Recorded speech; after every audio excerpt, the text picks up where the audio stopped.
ब्रह्मा का पिता है, कौन विष्णु की मां, शंकर का दादा कौन है, हमको दे बता। ये जानने के लिए कृपया सुनिए। जगत गुरु तत्वदर्शी संत रामपाल जी महाराज के अमृत वचन सर्व पवित्र धर्मों के पवित्र शास्त्रों के आधार पर। इसका अर्थ ये बनता है, जो ये नहीं जानते कि ब्रह्मलोक में गए हुए प्राणी भी पुनरावृत्ति में है, वहाँ गए हुए भी उनका पुनर्जन्म होता ही है, तो वो मुझे प्राप्त होकर भी, मेरी साधना करके भी वो पुनरावृत्ति में ही हैं, उनका पुनर्जन्म है अर्जुन। जो ये नहीं जानते, ये देखो फिर आप समझ में आएगा आपका। ये लिखा है अब्रह्म भुवनाथ लोका पुनरावृत्ति ने अर्जुन। यह कहता है कि माम उपेते तू कौनते पुनर्जन्म, मुझे प्राप्त होकर पुनर्जन्म है। न विदते माने जो ये नहीं जानते कि आ ब्रह्म भुवनाथ लोका पुनरावर्ती ने अर्जुन माम उपेते तू कुंते पुनर्जन्म, मुझे प्राप्त होकर तो अर्जुन पुनर्जन्म ही होता है। जो ये नहीं जानते, जो ये नहीं जानते कि मुझे प्राप्त होकर भी पुनर्जन्म होता है, क्योंकि मैं ब्रह्मलोक में रहता हूँ और ब्रह्मलोक में गए प्राणी पुनरावृत्ति में हैं, तो उन साधकों का भी पुनर्जन्म होता है। जो ये नहीं जानते कि ब्रह्मलोक में गए हुए प्राणी पुनर्जन्म में आते हैं, मुझे प्राप्त होकर भी वो पुनर्जन्म ही प्राप्त करते हैं। इसका ये अर्थ है सीधा सा। यदि ये इनका अर्थ माने कि मुझे प्राप्त होकर पुनर्जन्म नहीं होता, ये खुद कहता गीता ज्ञानदाता अध्याय नंबर 4 के श्लोक नंबर 5 और 9 में देखिएगा। ये है श्रीमद् भगवद गीता अध्याय नंबर 4 है, इसका मंत्र नंबर 5 यहाँ से प्रारंभ होता है और इसका यहाँ अनुवाद है। हे प्रणतम अर्जुन, मेरे और तेरे बहुत से जन्म हो चुके हैं। गीता ज्ञानदाता कहता है कि हे परंतम अर्जुन, मेरे और तेरे बहुत जन्म हो चुके हैं, उन सब को तू नहीं जानता, मैं जानता हूँ। और यहाँ देखो अध्याय 4 के मंत्र 9 में कहा है कि अर्जुन मेरे जन्म और कर्म दिव्य हैं, अलौकिक हैं। यानी जन्म और मृत्यु तो होता ही है गीता ज्ञानदाता का। अध्याय नंबर 2 के श्लोक नंबर 12 में देखिएगा। ये देखो श्रीमद् भगवद गीता और श्लोक नंबर ये 12, इसमें कहा कि न तो ऐसा है कि मैं किसी काल में नहीं था, अथवा तू नहीं था, अथवा ये राजा लोग नहीं थे, और न ही ऐसा है कि इससे आगे हम सभी नहीं रहेंगे। इसे सिद्ध है कि गीता ज्ञानदाता कहता है कि तेरे और मेरे पहले भी जन्म हुए हैं और आगे भी होते रहेंगे। अब गीता अध्याय नंबर 2 के श्लोक नंबर 17 में गीता ज्ञानदाता कहता है कि अविनाशी तो वो है जिसने सारे ब्रह्मांडों की रचना की, उसको मारने में कोई सक्षम नहीं है। देखिएगा अध्याय नंबर 2 और श्लोक नंबर 17, इसमें कहा कि नाश रहित तो उसको जान जिससे यह संपूर्ण जगत व्याप्त है। इस अविनाशी का विनाश करने में कोई भी समर्थ नहीं है। इसे सिद्ध है गीता ज्ञानदाता से कोई अन्य है सक्षम और समर्थ और अविनाशी परमात्मा। गीता अध्याय नंबर 10 के श्लोक नंबर 2 में गीता ज्ञानदाता स्वयं कहता है कि अर्जुन मेरी उत्पत्ति को ना ते देवता जानते ना ऋषि, और क्योंकि इन सब की उत्पत्ति का कारण मैं हूँ, क्योंकि ये सभी इस काल से उत्पन्न हुए ब्रह्म से। गीता ज्ञानदाता ब्रह्म है, इसको सरपुरुष कहा है। श्रीमद् भगवद गीता अध्याय नंबर 15 के श्लोक 16 और 17 में 3 पुरुष हैं, सरपुरुष और अक्षर पुरुष। सरपुरुष ये ब्रह्म है गीता ज्ञानदाता, जो श्री कृष्ण में प्रवेश करके बोल रहा है। ये केवल 21 ब्रह्मांड का प्रभु है, स्वामी है, मालिक है। और अक्षर पुरुष ये 7 संग ब्रह्मांड का स्वामी है, 7 संग ब्रह्मांड का, इतना ही वो मालिक है, स्वामी है, प्रभु है। और गीता अध्याय नंबर 15 के श्लोक नंबर 17 में कहा कि उत्तम पुरुष है तू अन्य। उत्तम पुरुष यानी श्रेष्ठ परमात्मा, पुरुषोत्तम तो कोई और है इन दोनों से, सरपुरुष और अक्षर पुरुष से, और वही परमात्मा कहलाता है। परमात्मा इति उदाहरत है, उत्तम पुरुष तू अन्य परमात्मा इति उदाहरत है। यह लोक तरम आविश्य विभर्ति अवैश्वर है, जो तीनों लोकों में प्रवेश करके सबका धारण पोषण करता, वो है विनाशी भगवान। तो यहाँ गीता ज्ञानदाता अध्याय नंबर 10 के श्लोक नंबर 2 में कहता है कि मेरी उत्पत्ति को, यानी उत्पत्ति तो हुई है इसकी। देखो श्रीमद् भगवत गीता 10वां अध्याय है श्रीमद् भगवत गीता का, और ये श्लोक नंबर 2, इसमें कहा कि मेरी उत्पत्ति को, प्रभव माने उत्पन्न होना, मेरी उत्पत्ति को न देवता लोग जानते हैं न महर्षि जानते हैं। मेरी उत्पत्ति को न तो देवता लोग जानते हैं न महर्षि जानते हैं, क्योंकि मैं सब प्रकार से देवताओं का और महर्षियों का आदि कारण हूँ, यानी इनकी उत्पत्ति मेरे से हुई है। ये आप सृष्टि रचना जो दास ने बहुत बार सुनाई है, उससे आप आसानी से समझ सकते हैं। अब इससे सिद्ध हो गया कि गीता ज्ञान दाता ब्रह्म है और इसकी जन्म मृत्यु होती है।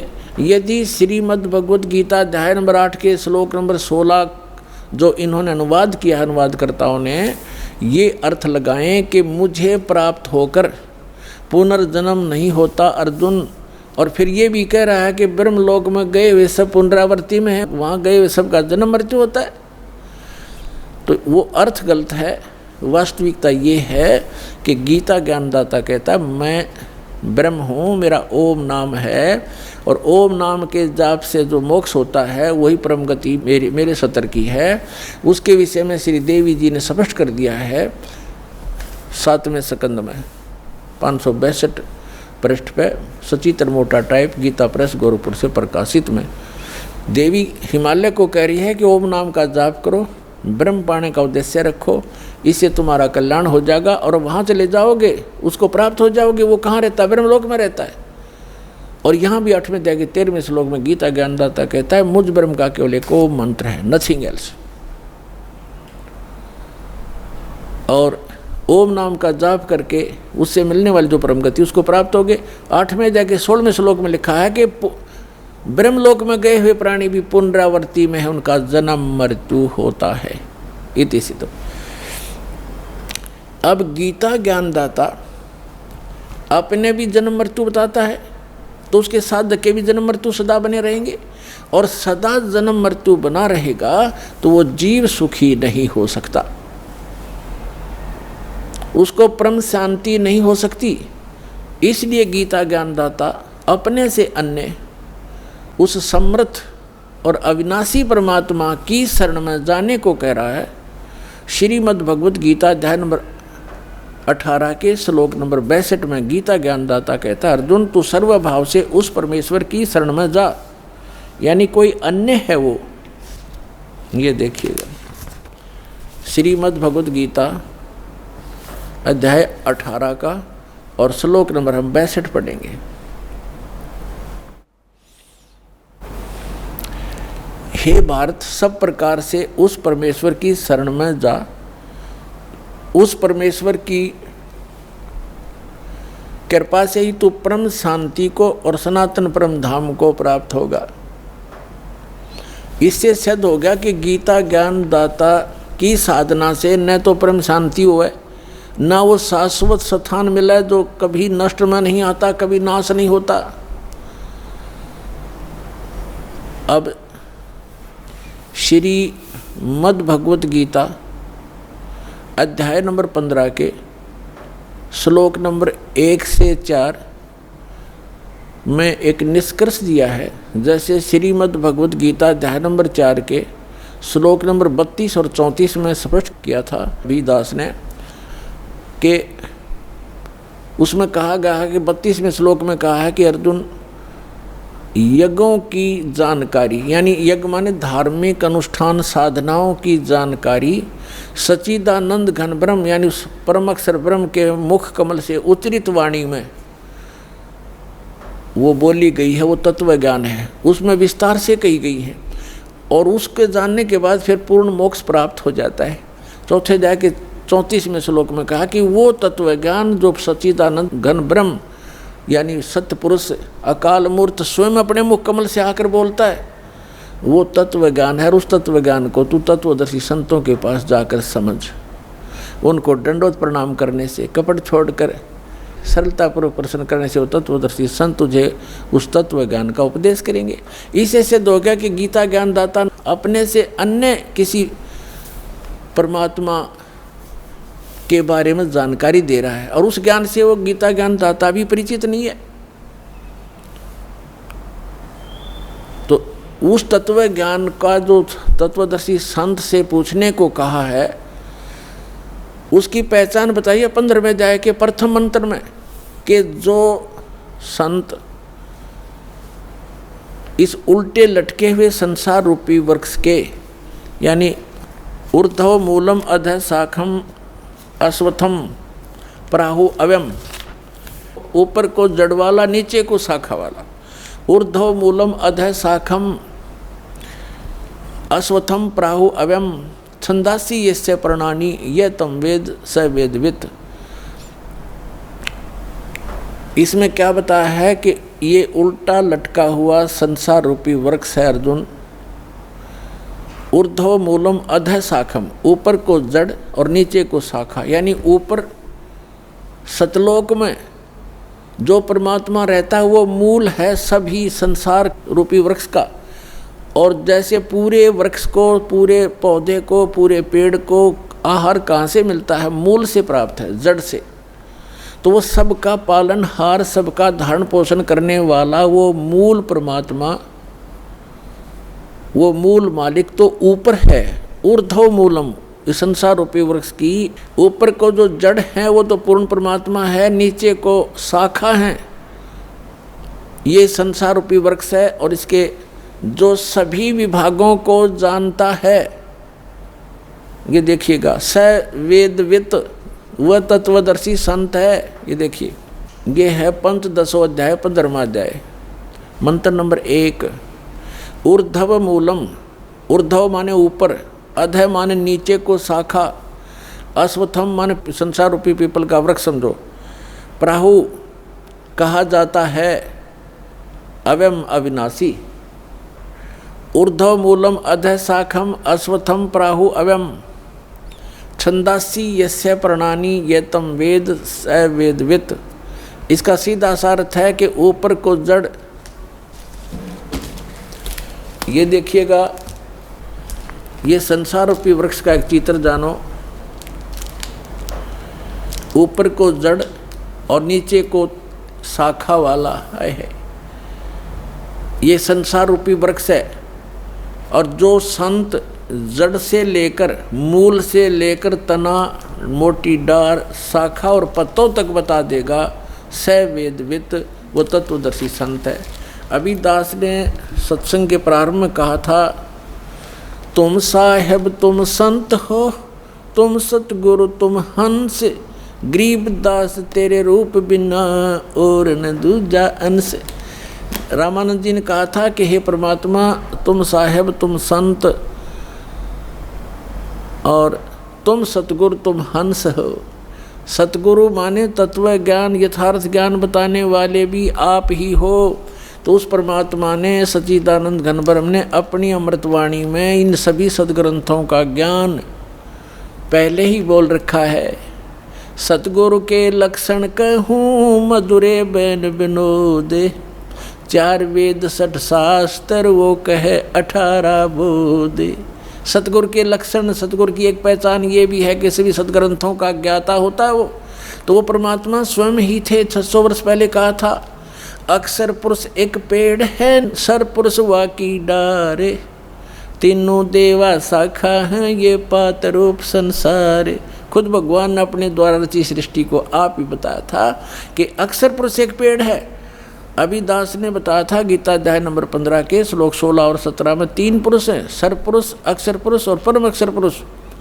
तो यहाँ परमात्मा ने अक्षर पुरुष से शुरू किया, क्योंकि जो मूल मालिक है वो परम अक्षर ब्रह्म है। वो तो जड़ है संसार रूपी वृक्ष की, वो गुप्त होता है। जड़ें हिडन होती हैं, पृथ्वी में छुपी रहती हैं और सब काम वहीं से हो रहा है। तो ऐसे वो परमात्मा तो प्रोक्ष है, गुप्त है। उसने, परमात्मा ने अपने को छोड़कर इस वाणी में अक्षर पुरुष, ज्योति निरंजन सर पुरुष और तीनों देवता रजगुण ब्रह्मा सतगुण विष्णु तमगुण शिव जी और पत्तों की जानकारी इस वाणी में दिया। क्या कहा है कबीर? अक्षर पुरुष एक पेड़ है। ये देखो, अक्षर पुरुष एक पेड़ है, सर पुरुष कहो इसको, निरंजन कहो, सर पुरुष वा की डार और तीनों देवा शाखा है पात रूप संसार। तो वो परमात्मा सतगुरु थे और खुद वो सत्ता ज्ञान देने के लिए आते ही आते हैं, ये वेद बताते हैं।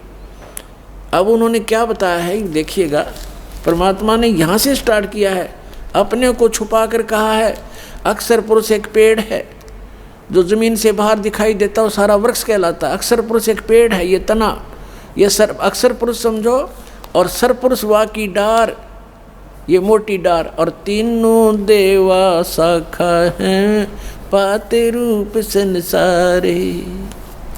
अब यहाँ परमात्मा ने स्पष्ट कर दिया, अपने को छुपा दिया कि वो मूल मालिक तो है ही, वो दास भेज दिया ये बताने के लिए कि वो जड़ कौन है, वो परम अक्षर ब्रह्म है। ये देखिएगा इस चित्र के अंदर ही ये लिखा है स्पष्ट, ये देखो, ये मूल है, पूर्ण ब्रह्म कहो, परमेश्वर कहो, और ये है परम अक्षर ब्रह्म, ये परम अक्षर ब्रह्म है। ये जड़ जो हैं ये परम अक्षर ब्रह्म को समझो, ये मूल है उस संसार रूपी वृक्ष की। और वो है कौन, ये देखिएगा इधर, पूर्ण ब्रह्म कबीर साहेब, ये कबीर परमेश्वर परम अक्षर ब्रह्म है, ये है संसार रूपी वृक्ष की जड़। और ये अक्षर पुरुष एक पेड़ है, सरपुरुष वा की डार, और तीनों देवा शाखा हैं, ये पात्र। अब हम आते हैं श्रीमद् भगवद गीता के अध्याय नंबर 15 के श्लोक नंबर 1 पर। ऊर्ध्व मूलम अधः शाखम। गीता ज्ञान दाता ने केवल इतना बताया है, ऊपर को जड़, नीचे ने शाखा वाला इस उल्टा लटका हुआ संसार रूपी वृक्ष समझो, पीपल का वृक्ष रूप। और छंदासी यस्य प्रणानी, यस्य माने इसके, छंद माने विभागों को, सब भागों को, पार्ट्स को, यह तम वेद, इसके पत्ते आदि जो छंद हैं, इसके विभाग हैं, उनको जो जानता है, उस अज्ञान अंधकार में छपे हुए इस संसार रूपी वृक्ष के सभी विभागों को जो जानता है, स वेदवित, वह वेद के तात्पर्य को जानने वाला है, वो तत्वदर्शी संत है। देखना पंचदशों अध्याय 15वां अध्याय श्रीमद् भगवद गीता का, आदि पुरुष परमेश्वर मूल वाले। अब यहाँ इन्होंने गड़बड़ कर दिया, यहाँ तो ठीक लिख दिया, यहाँ लिख दिया अधः शाखम, ब्रह्मा रूप मुख्य शाखा वाले, ये गलत कर दिया। अधः माने नीचे शाखा वाले लिखना था। अब देखो ये 2 नंबर मंत्र है गीता का 15वें अध्याय का, इसमें अधः 2 बार लिखा है अधः, और इसका अनुवाद इन्होंने किया यहाँ पर देखो, अधः माने नीचे और अधः माने नीचे, तो यहाँ शर्मा गई है, इनका ज्ञान तो था। और ऊर्ध्व माने ऊपर, ऊर्ध्व माने ऊपर, सर्वतर नहीं, ऊपर, ऊर्ध्व माने ऊपर, ऊर्ध्वम ऊपर, ऊपर जड़, और नीचे अधः माने नीचे। तो यहाँ प्रथम मंत्र में 15वें अध्याय का अब यहाँ लिखना था ऊर्ध्व मूलम, ऊपर को मूल वाला, वो आदि पुरुष परमेश्वर हो तो ठीक है, परम अक्षर ब्रह्म है, ऊपर मूल तो उसकी संसार रूपी वृक्ष की। और अधः शाखम, ये नीचे को शाखा वाला, जैसा भी आपको दिखा था, ये है ये ऊर्ध्व मूलम अधः शाखम। अब गीता ज्ञान दाता ने केवल इतना ज्ञान दिया है कि ऊपर न जड़ और नीचे को शाखा वाला, दैट्स ऑल। ये उल्टा लटका हुआ ये संसार रूपी वृक्ष जानो। अब इस और जो इसके सब विभाग बताएगा सवेदवित, वो तत्वदर्शी संत है। ये देखना पंचदशों अध्याय 15वां अध्याय का और मंत्र नंबर 1। ऊर्ध्व मूलम अधः शाखम अश्वत्थम प्राहु अव्यम छंदासी यस्य प्रणानी ये तम वेद सवेदवित। इसके पत्तों, प्रणानी माने पत्ते, आदि पुरुष परमेश्वर मूल वाले, यहाँ लिखना था नीचे शाखा वाले, ऊपर को जड़ वाला, नीचे शाखा वाला। संसार रूपी पीपल के वृक्ष को अविनाशी कहते हैं। और वेद, छंद माने वेद नहीं होता, छंद माने विभाग भी होता है, छंद जिसके पत्ते कहे गए, इसका अर्थ है। और उस संसार रूप वृक्ष को जो मूल सहित जड़ से लेकर पत्तों तक तत्व से जानता है, स वेदवित, वह वेद के तात्पर्य को जानने वाला है, अर्थात वो तत्वदर्शी संत है। यह पहचान बताती है। अब परमात्मा ने स्वयं आकर बताया है कि अक्षर पुरुष एक पेड़ है, सरपुरुष वा की डार, और तीनों देवा शाखा ये पात्र रूप संसार। वो मूल कौन है? वो खुद मालिक जो रचने वाला है। तो ये तत्वदर्शी संत अब ये दास है इस पृथ्वी पे, और सब सदग्रंथों से प्रमाणित है कि ये लक्षण होते हैं संत के।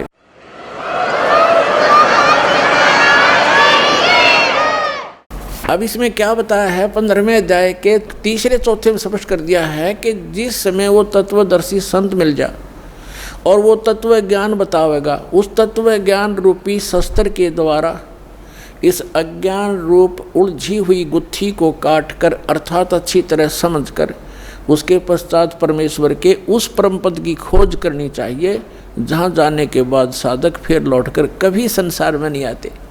गीता ज्ञानदाता कहता है मेरे भी जन्म मृत्यु और तेरे भी अर्जुन। तो जब तक जन्म मृत्यु है तब परम मोक्ष नहीं हो सकता, वो परम शांति प्राप्त नहीं हो सकती, शाश्वत स्थान नहीं मिला उनको।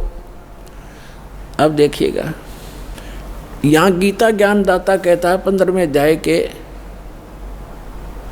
और 3 मंत्र से, इसमें कहा है कि इस संसार वर्ष का स्वरूप जैसा कहा है यहाँ वैसा यहाँ विचार काल में, यानी तेरे मेरे गीता जी के विवेचन में मैं नहीं जानता, नहीं पाया जाता, क्योंकि न इसका आदि और न अंत है। क्योंकि गीता ज्ञानदाता को इसका पता नहीं, क्योंकि ये सृष्टि रचने वाला नहीं है, तथा न ही इसकी अच्छी प्रकार से तिथि है।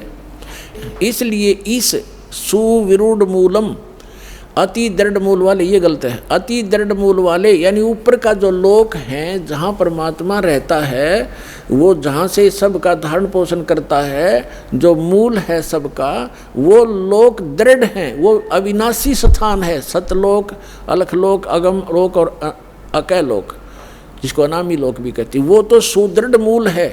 सुदृढ़ मूलम, उस सुदृढ़ मूल वाले यानी उस अविनाशी स्थान वाले भगवान के।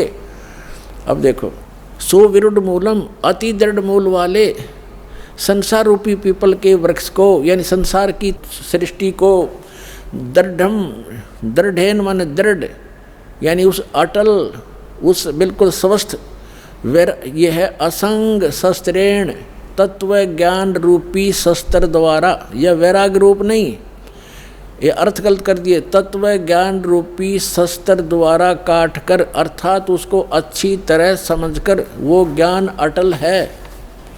उसके पश्चात 15वें अध्याय का ये 4था श्लोक श्रीमद् भगवद गीता का, उसके पश्चात उस परम पद रूप परमेश्वर को भली भांति खोजना चाहिए, जिसमें गए हुए पुरुष फिर लौटकर संसार में नहीं आते, और जिस परमेश्वर से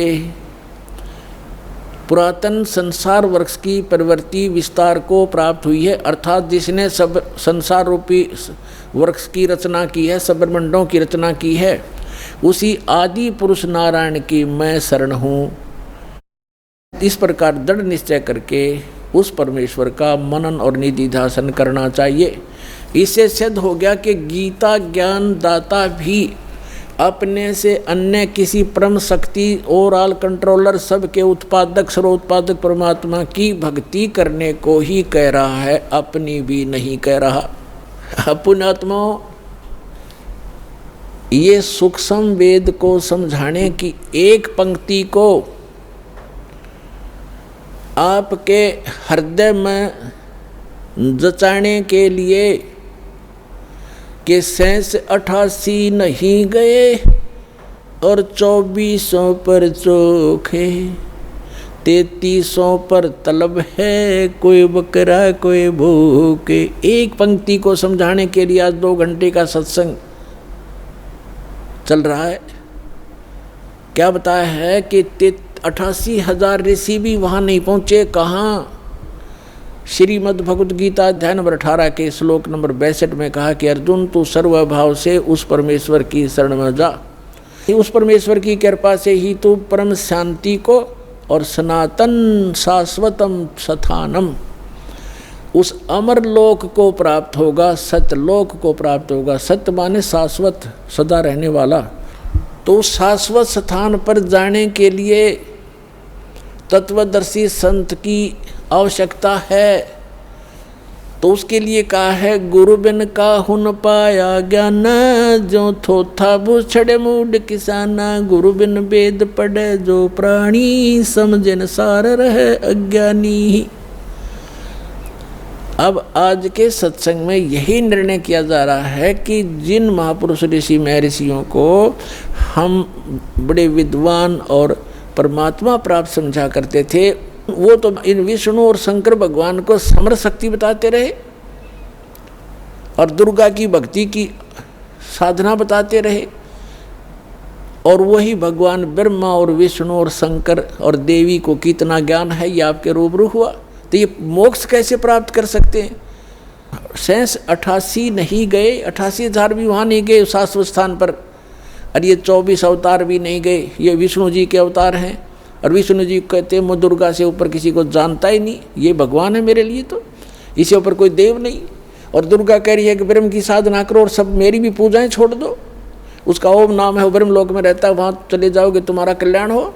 और ब्रह्म कहता है कि ब्रह्म लोक में गए हुए प्राणी, गीता अध्याय नंबर 8 के श्लोक नंबर 16 में और गीता अध्याय नंबर 8 के श्लोक नंबर 13 में अपना मंत्र बताता है कि मुझ ब्रह्म का केवल एक ओम मंत्र है।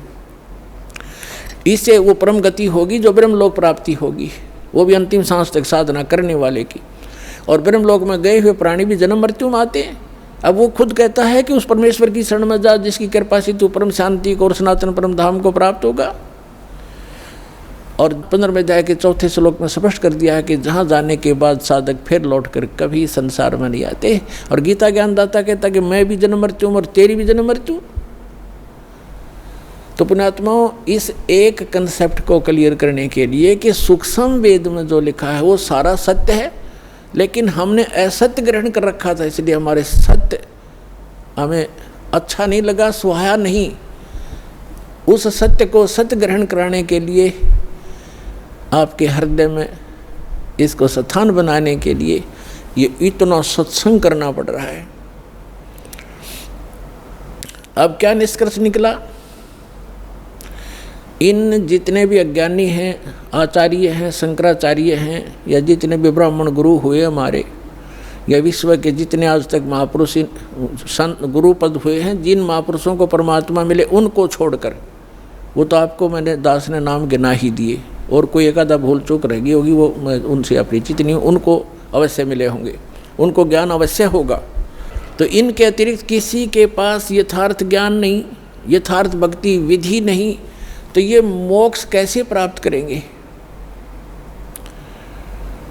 आज का प्रसंग यही चल रहा है कि गुरु बिन काहू न पाया ज्ञान, जो थोथा भूषड़े मूड किसाना, गुरु बिन वेद पढ़े जो प्राणी, समझ न सार रहे अज्ञानी। ये सारे अज्ञानी थे। सुर नर मुनि जन 33 करोड़ी, बंदे सभी काल की डोरी।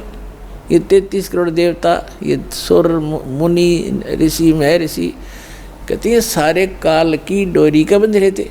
और ये जितने भी आज तक के आचार्य शंकराचार्य हमारे हुए हैं धर्मगुरु, इनसे पूछिएगा कि गीता अध्याय नंबर 18 के श्लोक नंबर 62 में गीता ज्ञानदाता अपने से अन्य किस परमेश्वर की शरण में जाने को कह रहा? तो ये क्या हमें मीठी गोली दिया करते थे?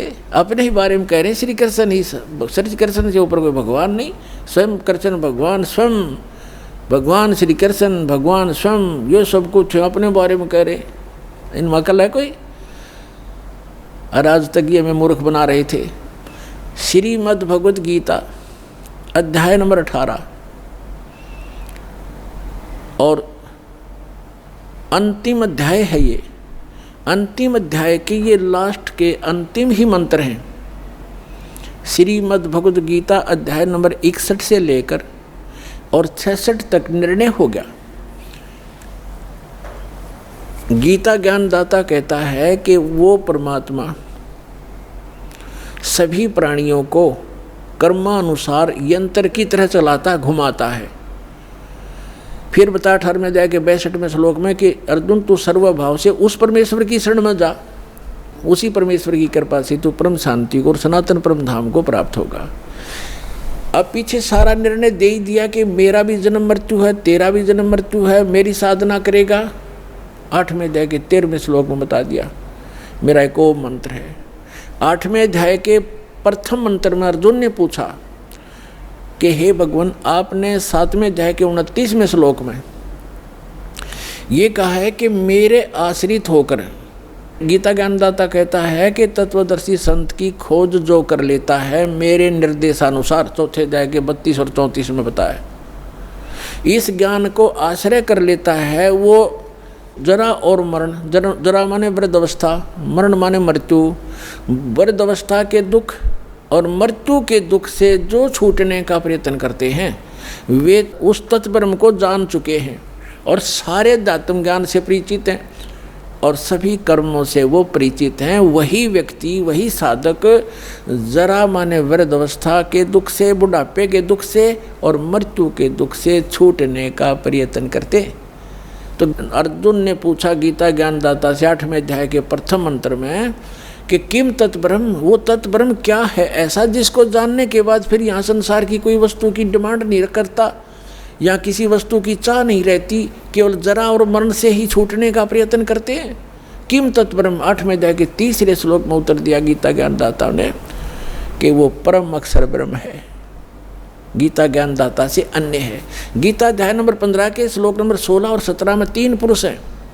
एक सरपुरुष ये ब्रह्म है, अक्षर पुरुष ये परब्रह्म है, जो संसार रूपी वृक्ष का तना है वो अक्षर पुरुष, जिसको परब्रह्म भी कहते हैं। ब्रह्म से नेक्स्ट ब्रह्म, पर माने दूसरा, और सरपुरुष ये ब्रह्म है। इनकी कितनी मलकियत है, कितनी प्रभुता है। यह सरपुरुष जिसको सरब्रह्म भी कहते हैं, संतों ने इसको काल ज्योत स्वरूपी निरंजन भी कहा है। ये केवल 21 ब्रह्मांड का प्रभु है, स्वामी है। और अक्षर पुरुष ये 7 संघ ब्रह्मांड का स्वामी है, केवल इतना ही। और परम अक्षर पुरुष गीता अध्याय नंबर 15 के श्लोक नंबर 16 और 17 में 3 पुरुष हैं। सरपुरुष और अक्षर पुरुष ये तो 16वें श्लोक में बता दिए। और ये भी नाशवान, इनके अंतर्गत जितने प्राणी वो भी नाशवान, उनके भी स्थूल शरीर सबका नाश होता है। जीवात्मा तो सबकी अमर है, गधे कुत्ते की भी अमर है। फिर 17वें श्लोक में गया 15वें अध्याय के कि उत्तम पुरुष है तू अन्य परमात्मा इति उदाहरत है, ये लोक तरम अविश्य विवर्ती अवैश्वर है। वो उत्तम पुरुष यानी पुरुषोत्तम, वो पुरुषोत्तम तो कोई और है जो तीनों लोकों में प्रवेश करके और सबका धारण पोषण करता है, जो परमात्मा कहलाता है, जो वास्तव में अविनाशी है। गीता ज्ञानदाता कहता है कि वो है पुरुषोत्तम, इन दोनों से अन्य है। अब यहाँ पुण्यात्माओं 15वें अध्याय के 18वें श्लोक में ये विचलित कर देंगे अज्ञानी आपको। ये खुद कह रहा गीता ज्ञानदाता कि मैं लोक वेद में पुरुषोत्तम प्रसिद्ध हूँ।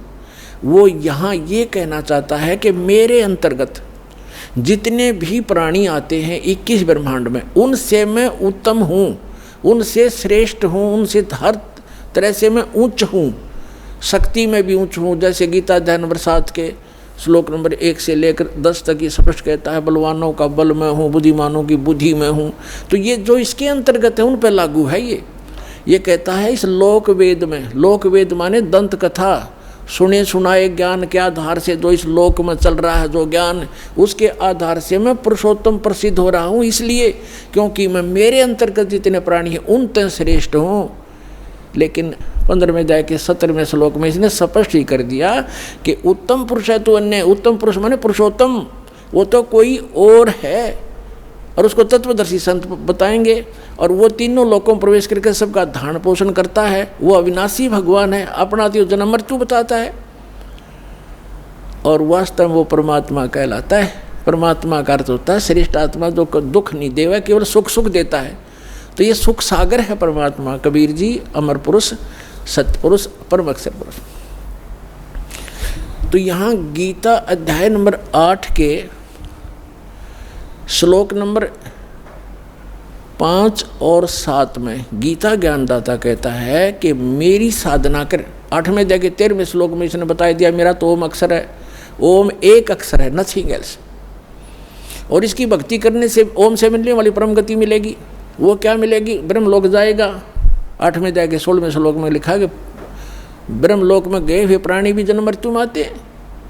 तो ये कहता है कि 8वें अध्याय के 5 और 7 में कि मेरी भक्ति करेगा मुझे प्राप्त होगा, लेकिन युद्ध भी करना पड़ेगा। तो जहाँ युद्ध है वहाँ शांति कहाँ?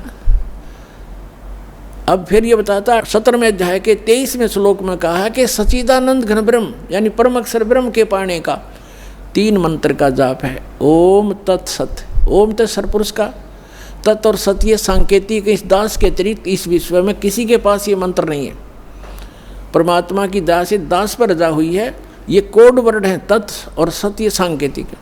तत् है ये सांकेतिक शब्द है, ये अक्षर पुरुष का है, और सत भी सांकेतिक है, ये परम अक्षर पुरुष यानी परम अक्षर ब्रह्म का है। तो यहाँ स्पष्ट कर दिया कि उस परम अक्षर ब्रह्म के प्राप्ति के लिए 3 मंत्र के जाप की साधना करनी है आपने। साधना अन्य वस्तु होती है, पूजा अन्य होती है। जैसे हमारा इष्ट है जल, हमने जल प्राप्त करना, जल का पता लग गया पृथ्वी के अंदर है, तो हैंड पंप लगाना पड़ता है। हैंड पंप ऊपर फिर उसके पाइप बोकी लगाना, फिर ऊपर मशीन लगाना, हैंड पंप, ये सारी जो व्यवस्था है, ये उपकरण प्रयोग करने पड़ेंगे, साधना करनी पड़ेगी हमने उस उपास्य यानी इष्ट को प्राप्त करने के लिए, जल को प्राप्त करने के लिए।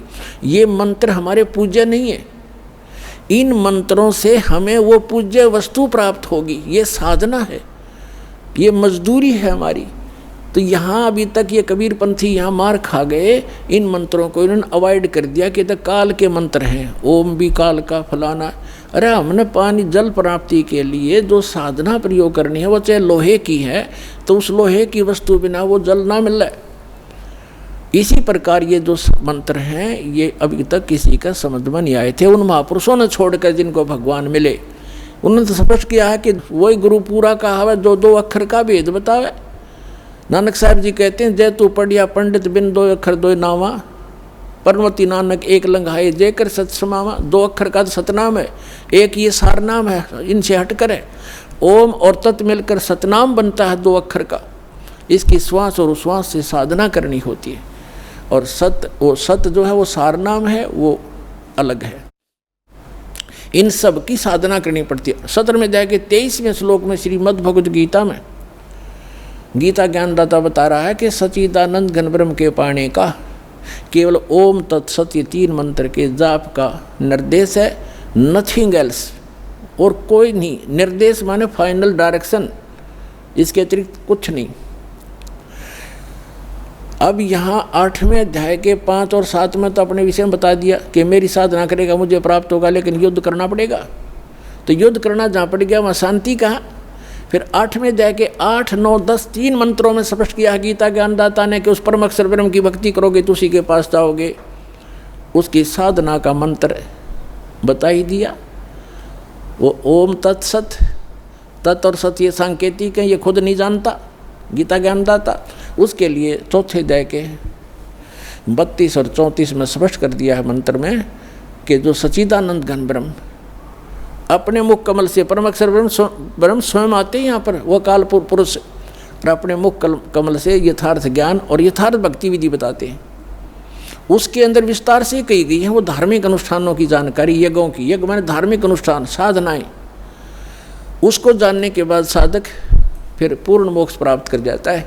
उसके लिए तत्वदर्शी संतों के पास जाने के लिए गीता ज्ञानदाता कहता है। इसे सिद्ध है कि गीता ज्ञानदाता न तो तत्व ज्ञान से परिचित, और तत्व ज्ञान गीता ज्ञानदाता से अन्य है, और वो तत्वदर्शी संत भी अन्य है।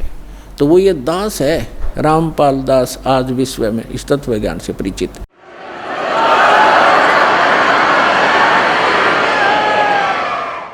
अब जो प्रसंग चल रहा है कि श्रीमद् भगवद गीता अध्याय नंबर 18 अंतिम अध्याय है, और 61 से लेकर और 66 तक ये निर्णायक ज्ञान है। आगे तो कुछ और बातें हैं, वो भक्ति से संबंधित नहीं है। इन 61 से लेकर और 66 तक 6 मंत्रों में स्पष्ट कर दिया है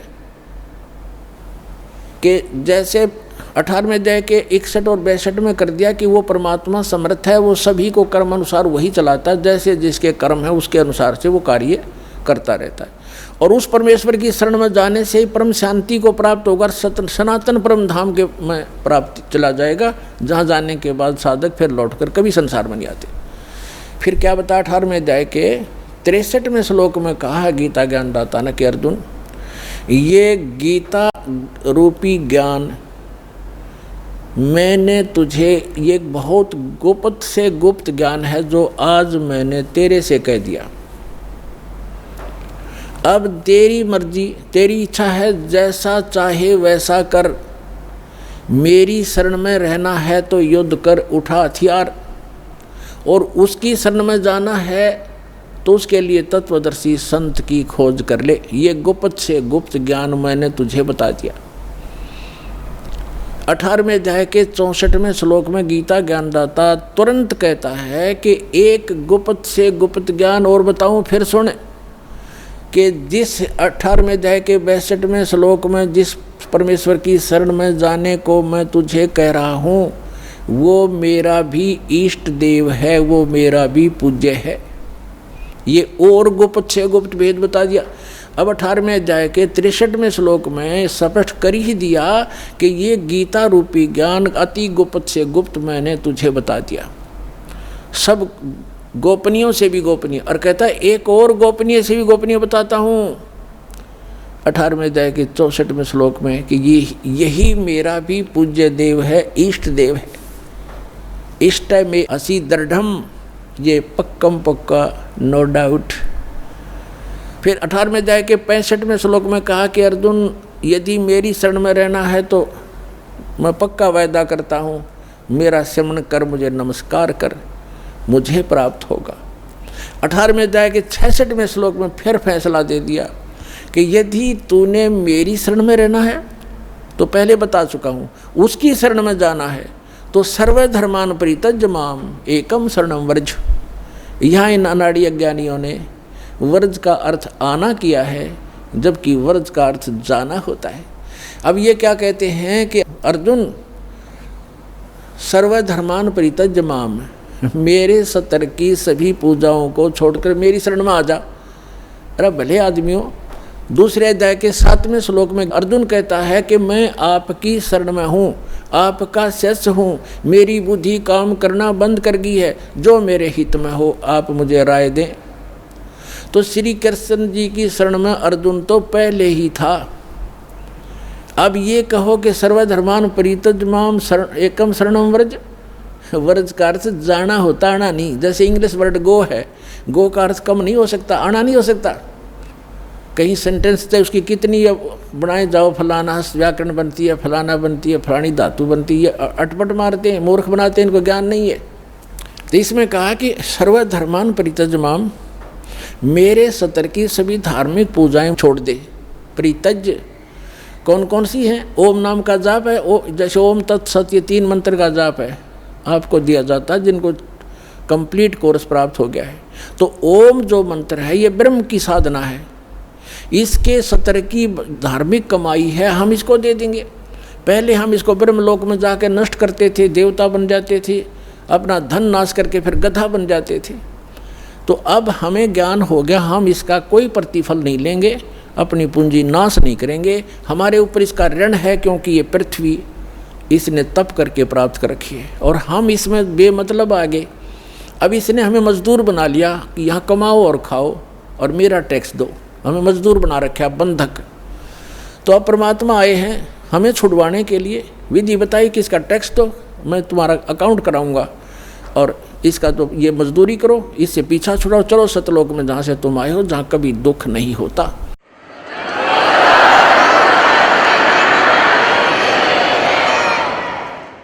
तो हम क्या करेंगे?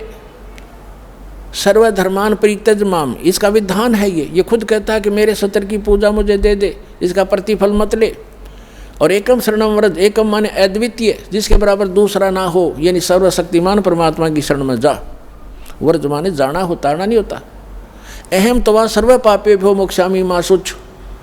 अब ये कहता फिर मैं तुझे सब पापों से मुक्त कर दूंगा, तू चिंता मत कर, आपे कर देगा। जब हम इसका ऋण दे देंगे, ये मांगे कि हमारे, ये अपने खुश हम अपने खुश।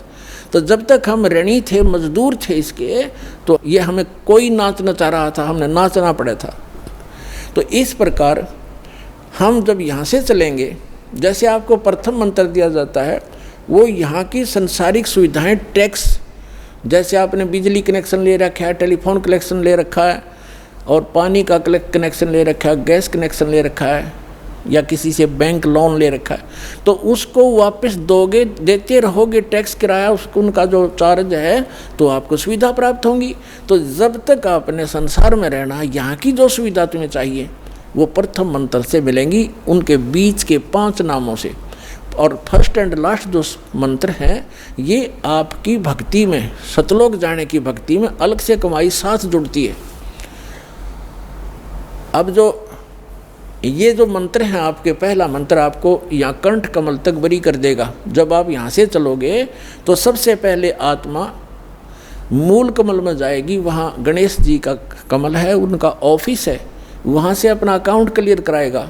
फिर आएगा उसमें ब्रह्मा जी के लोक में स्वाद चक्र में, उसके बाद विष्णु जी के लोक में नाभि चक्र में, फिर शिव जी के लोक में हृदय चक्र में, फिर देवी के लोक में कंठ चक्र में, फिर ये त्रिकुटी में पहुँचेगा।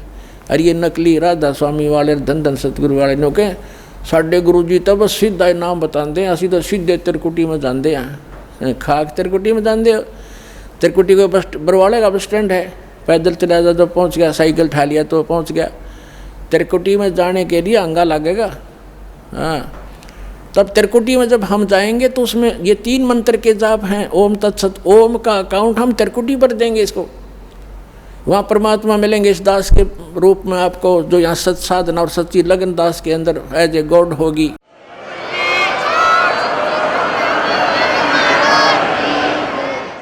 तो उसको लेकर के परमात्मा जाएगा इस धर्मराज के दरबार में, जो यहाँ का न्यायाधीश है, और उसको ये गीता अध्याय नंबर 18 का श्लोक नंबर 66 यानी ये विधान कोड करेगा।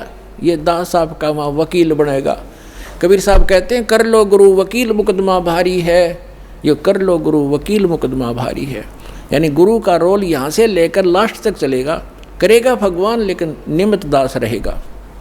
तो वहाँ पर ये धारा 18वें अध्याय की 66 में संविधान की धारा वहाँ रखी जाएगी कि सर्वधर्मान परित्यज माम एकम शरणम व्रज, ये पकड़ो तुम्हारा विधान है। और ये सारी ओम सतर की जो पूजा अपनी ये पकड़ो, इनकी अकाउंट क्लियर करो।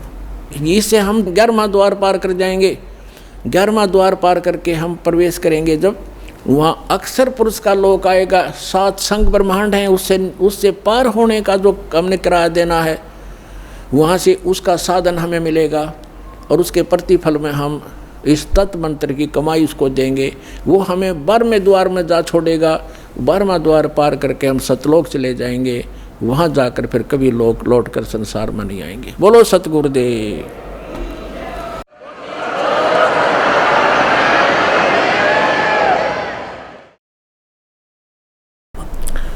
सतगुरुदेव की जय। बंदी छोड़ कबीर परमेश्वर जी की जय। बंदी छोड़ गरीबदास जी महाराज जी की जय। स्वामी रामदेवानंद जी गुरु महाराज जी की जय हो।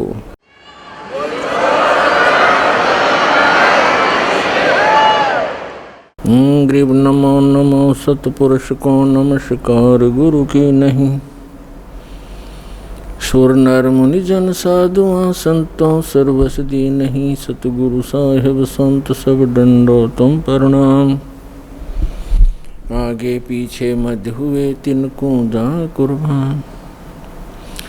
नराकार निर्विषम काल जाल भयभंजनम निर्लेपम निज निर्गुणम अकल अनुबेशुंदनम। सोहम सुरति समापतम सकल समाना निर्तल। उज्ज्वल हिरंबर हरदमम बेपरवा अथा है। वार पार नहीं मध्यतम। गरीब जो सुमर सद होई। गणनायक गलताना करो अनुग्रह सोई। पारस पद परवाना आदि गणेश मनाऊं। गणनायक देवन देवा चरण कमल लो लाऊं। आदंत करूं सेवा। परम शक्ति संगीतम रिद्धि सिद्धि दाता सोई। अवगत गुण अतीतम सतपुरुष निर्मोही। जगदम्बा जगदीशम मंगल रूप मुरारी। तन मन अर्पों शीसम भक्ति मुक्ति भंडारी। सुर नर मुनि जन ध्यावे, ब्रह्मा विष्णु महेशा, शेष शेष मुख गावे, पूज्य आदि गणेशा। इंद्र कुबेर सरीखा, वरुण धर्म राय ध्यावे, समर्थ जीवन जी का, मन इच्छा फल पावे। 33 कोटि आधारा, ध्यावे शेष 88, उतरे बहु जल पारा, कट है यम की फांसी। 33 कोटि आधारा, ध्यावे शेष 88, उतरे बहु जल पारा, कट है यम की फांसी। कर जोरूं विनती करूं, धरूं चरण पर शीश। गुरु जी राम देवानंद जी महाराज ने दियो नाम बख्शीश।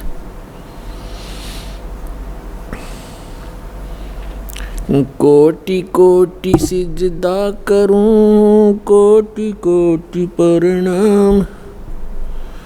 चरण कमल में राखियो, मैं बंदी जाम गुलाम। कुत्ता हूँ गुरुदेव का, रामपाल दास को नाम।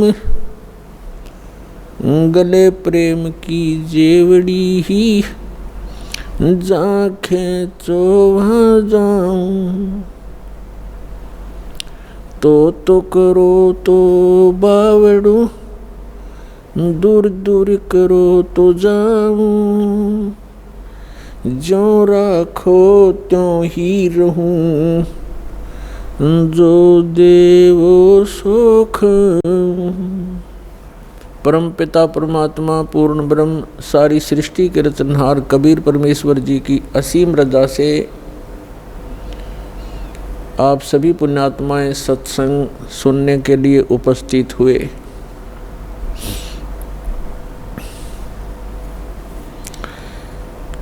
सत्संग में आने से जीव को पता चलता है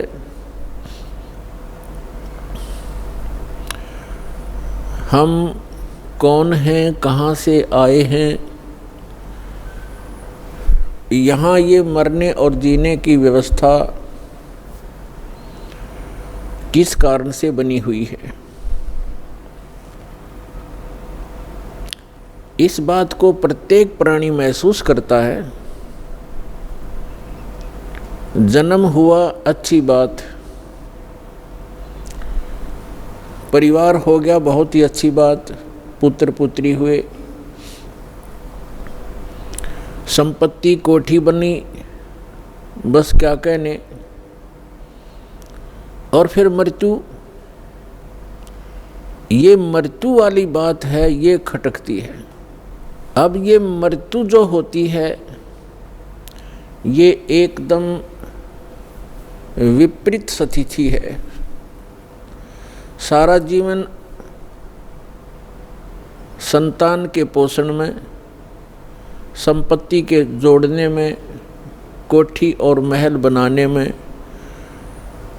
लगा देता है प्राणी, और 1 मिनट के बाद पता नहीं पुत्र की मृत्यु हो जाती है, पुत्री मर जाती है, पुत्र वधू मर जाती है, माँ की मृत्यु हो जाती है, परिवार का परिवार भी नाश हो जाता है। तो यहाँ हमारी बुद्धि कभी नहीं जाती कि ऐसा क्यों हो रहा है। हमने एक ये परंपरा मान ली कि ऐसा होता ही है, ऐसा होता है, सबके साथ हो रहा है, इसलिए दुख तो होता है। लेकिन शेष बचे हुए ये सोचते हैं हम तो अभी कुशल हैं, बस ऐसे हम अटकलबाजी से यहाँ जी रहे हैं। तो परमात्मा कहते हैं साथी हमारे चले गए। हमें समझाने के लिए परमात्मा अपने ऊपर ही उदाहरण दे रहे हैं। कबीर परमात्मा जी ये हमारे पिता हैं।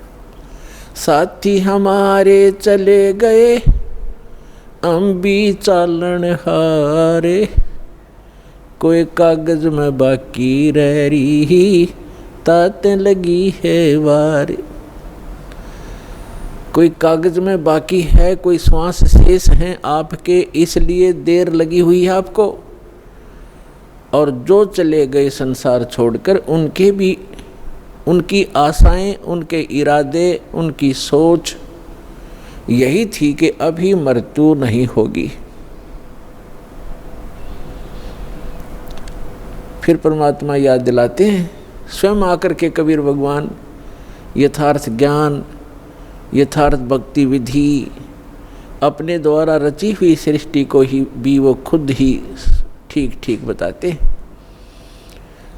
और हम कहाँ थे ये हमें नहीं मालूम हो सकता, चाहे कितनी बात बनावें। ये तो रचनहार ही बता सकता है कि आप यहाँ क्यों दुखी हो रहे हो, ये मरने जीने की व्यवस्था कौन सी अच्छी है।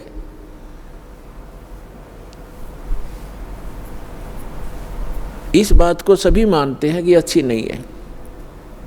तो इसलिए परमात्मा हमें जगाना चाहते हैं, यथार्थ ज्ञान हमारे हृदय में उतारना चाहते हैं, पहले ये बता करके कि जिस व्यवस्था में आप व्यवस्थित हैं और जिन क्रियाओं में आप तत्पर हैं, यदि आप परमात्मा की साधना भक्ति नहीं करते हो, मोक्ष प्राप्ति का प्रयत्न नहीं कर रहे हो, तो ये क्रियाएं तो पशु पक्षी भी कर रहे हैं। तो मानव शरीर की क्या आवश्यकता थी, जिसमें परमात्मा ने अच्छी सोच दी है, बुद्धि दी है, और समय पर गर्मी सर्दी प्राकृतिक आपदाओं से बचने की व्यवस्था भी हम कर सकते हैं। जैसे गर्मी से बचने के लिए कोई झोंपड़ी महल मकान बना सकते हैं, इतनी बुद्धि भगवान ने दी है। समय पर आहार करने के लिए हम पूर्व संग्रह कर लेते हैं, अन्न इकट्ठा कर लेते हैं, और गर्मी सर्दी से बचने के लिए भी हम कोई झोंपड़ी महल बना लेते हैं। इसका उद्देश्य क्या है? इसका उद्देश्य ये है, इन सब सुविधाओं को परमात्मा ने इसलिए दिया है कि आप प्राकृतिक आपदाओं से डिस्टर्ब ना हो सकें और भक्ति करते रहें। जैसे परमात्मा की प्राप्ति में ये आत्मा उसी समय से व्याकुल है जिस समय से ये उस परम पिता के उस सुखमय सथल से, उस सतलोक से, अमरलोक से बिछुड़ कर आई है, उस परम पिता से दूर हुई है। उसी दिन से इसको आभास हो गया है कि जो सुख मैं छोड़ के आया हूँ वो यहाँ नहीं है। उसकी खोज में फिर ये अपनी अटकलबाजी से, जीव सोच से सोचने लगता है, प्रयत्न करता है। जैसे कोई निर्धन है, वो सोचता है कि धनवान सुखी होंगे, धन में सुख होगा, और धनी व्यक्ति को सोपन में भी सुख नहीं होता। पुण्यात्माओं, निर्धन को तो ये बात जचे नहीं कि धनवान सुखी नहीं, लेकिन किसी धनवान यानी मायाधारी से मिलकर देखना उसके ऊपर कितनी समस्याओं का पहाड़ होगा, आप सोच भी नहीं सकते।